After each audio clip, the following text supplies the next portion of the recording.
Hello and welcome back to the show. If you're in secondary school or at university, I expect you're in the midst of revising for your end-of-year exams. It's tough to remember all that information, so stay tuned. Because with me now is neurobiologist Rachel James, the creator of the Musical Memory mini-course. Welcome, Rachel. Hi, Kevin. Thanks for having me on the show. It's great to have you here. I'm particularly interested in chatting to you because I have a terrible memory. Well, that's not the way I see it. I'm of the opinion that no one has a bad memory. We can all train our brains to remember. That's great news for me. So, can you tell our listeners what memory has got to do with music? Everything. I'm sure you know there are a variety of mnemonic techniques for helping us remember things. Chunking, memory palaces, and acronyms are just a few. Some of these techniques work really well for some people, others not so much. But don't you agree that music is universally easy to remember?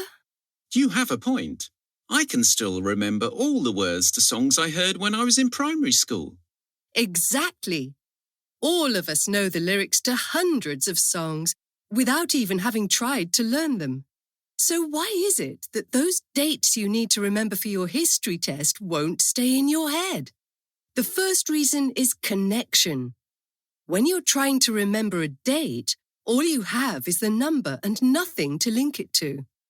Song lyrics are linked to a beat, a tune, the sound of instruments, and even emotions in our brains.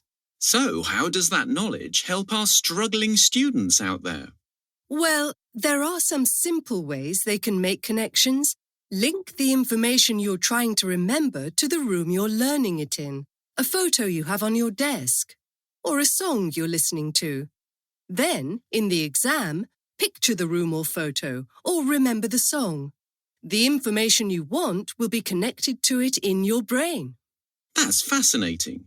Have you got any other tips? Of course. Another thing about song lyrics is that they rhyme. A rhyme is like a clue that gives our brain a hint about what's coming next. If you're poetically minded, consider adapting your notes to form rhymes. And if you're not a poet? Then another sort of pattern can help you.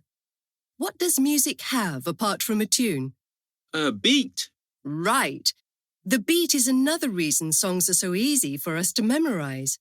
So when you're looking over your notes, create a pattern in the way you say them.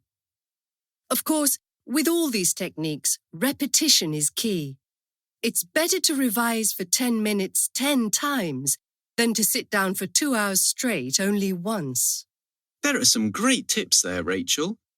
What can our listeners do if they want to find out more?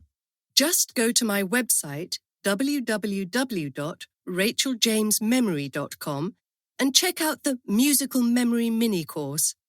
It's a short course with 5 modules, and all the teaching is done online. It'll tell you all you need to know to do well in your exams. Great. Well, thank you for the valuable tips you shared with us today.